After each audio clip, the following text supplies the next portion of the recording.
বন্ধুরা, কেমন আছেন সবাই? আশা করি ভালোই আছেন।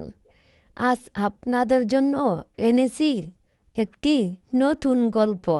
গল্পটির নাম হলো মিষ্টি আম।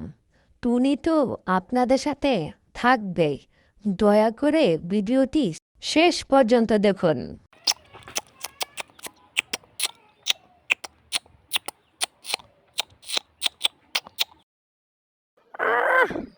আম যে কি মিষ্টি, কি করে বোঝাবো? এত মিষ্টি আম কোনো দিন খাইনি। এই আম খেয়ে আমার একটি কবিতা মনে পড়ে গেল। চলো সবাই কবিতাটি শুনি। গ্রীষ্ম এলো, রোদের মেলা, গাছে ঝুলছে আমের মেলা। পাকা আমের মিষ্টি হাসি, খাবো সবাই ভালোবাসি। ডালে ডালে ঝুলছে আম, মিষ্টি রসে ভরা তার নাম। পারবো আম, খাবো সবাই, মিষ্টি রসে মন ভরে যায়। যাই আমার সব বন্ধুদেরকে ডেকে আনবো, সবাই আম খাবে।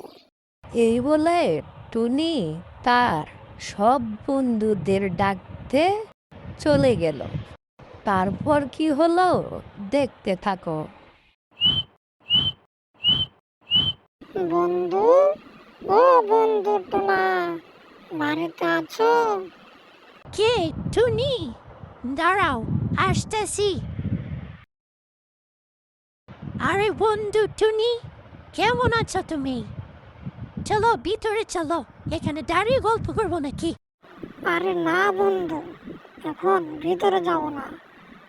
একা একা আম খাচ্ছি, কি মিষ্টি আম, খেতে ভালোই লাগছে। ভাবলাম তোমাকে নিয়ে খাই, তাহলে আরো মজা লাগবে। তাই তোমাকে ডাকতে এলাম। চলো তাড়াতাড়ি। আচ্ছা ঠিক আছে, চলো তাহলে যাওয়া যাক। এরপর তারা আমবাগানে চলে আসে। বন্ধু টোনা, এখানকার আম খুব মিষ্টি। টুনটুনি বন্ধুকেও খুঁজতে গিয়েছিলাম, কিন্তু তাকে খুঁজেই পেলাম না। চলো দুজনে মজা করে আম খাই। আচ্ছা ঠিক আছে বন্ধু, তাহলে একটা আম ফিরে আনো তুমি। এই আমটা অনেক বড়, মনে হয় অনেক মিষ্টি হবে। চলো খাই। দয়া করে আমাকে খেও না, আমি আম নয়, আমি একজন পরী, একটি দুষ্ট রাক্ষসী আমাকে আমের ভিতর বন্দি করে রেখেছে। তাই নাকি? কিন্তু কেন? তুমি কি করেছো রাক্ষসীর সাথে? কি বলছো তুমি? আমি তো এই জঙ্গলে কোনোদিন রাক্ষসী আর পরি কিছুই দেখিনি। অনেক দিন আগের কথা। একদিন এক ভয়ঙ্কর রাক্ষসী এই জঙ্গল ধ্বংস করতে এসেছিল। আমরা পরীরা সবাই মিলে তাকে বাধা দেওয়ায় সে কিছু পরীকে মেরে ফেলেছে। আর আমি ছোট বলে আমাকে আমের ভিতর বন্দি করে সে চলে গেছে। তাহলে তো তোমার সাথে অনেক খারাপ হয়েছে। এখান থেকে তোমাকে মুক্ত করার কোনো উপায় আছে কি? হ্যাঁ পরি, টুনি ঠিক বলেছে।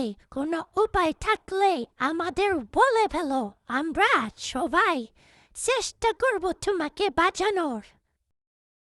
হ্যাঁ, আমাকে এই আমের ভিতর থেকে মুক্ত করার একটি উপায় আছে।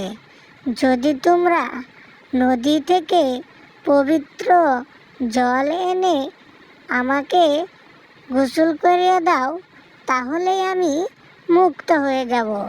শোনো টোনা, তুমি এদিকটায় খেয়াল রাখো, আমি নদীর পাড় থেকে জল নিয়ে আসছি। টুনি, তাড়াতাড়ি যাও। এরপর টুনি জল আনার জন্য নদীর পাড়ের দিকে যেতে থাকে। যেতে যেতে অবশেষে সে একটি পাত্র নিয়ে নদীর পাড়ে চলে আসে। এই তো নদীর পাড় চলে এসেছি। তাড়াতাড়ি এখান থেকে এক পাত্র জল নিয়ে আমাকে যেতে হবে।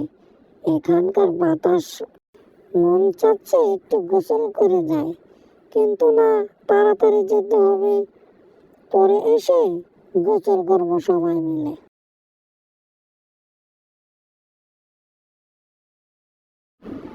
এই তো পানি নিয়ে চলে এসেছি, তাড়াতাড়ি করে মাথায় পানি ঢেলে দে।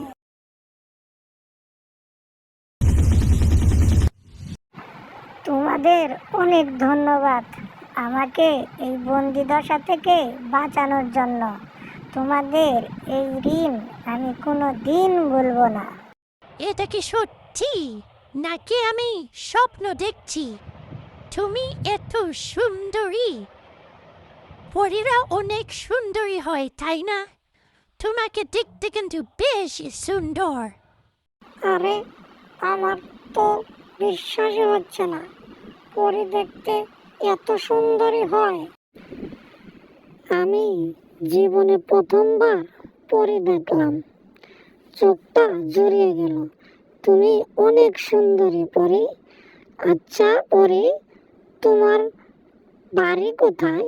তুমি কোথায় থাকো? আমাদের বলো না, আমরা তোমাকে তোমার বাড়ি পৌঁছে দিয়ে আসবো।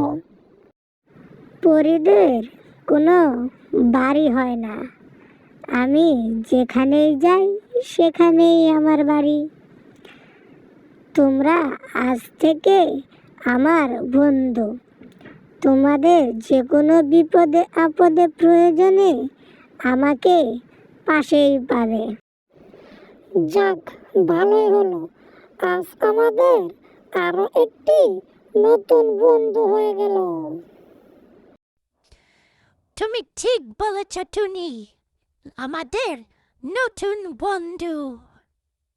চলো আমরা সবাই আম খাই, পাকা পাকা আম, মিষ্টি আম। তাহলে চলো নতুন বন্ধুরা, আমি তোমাদেরকে আম পেড়ে দিচ্ছি। এই নাও, এগুলো অনেক মিষ্টি আম, এগুলা খেলে মন ভরে যায়। ওয়াও, এত আম কিভাবে খাবো? চলো তাড়াতাড়ি খাই। এরপর তারা সবাই মিলে আম খাওয়া শুরু করে দেয়।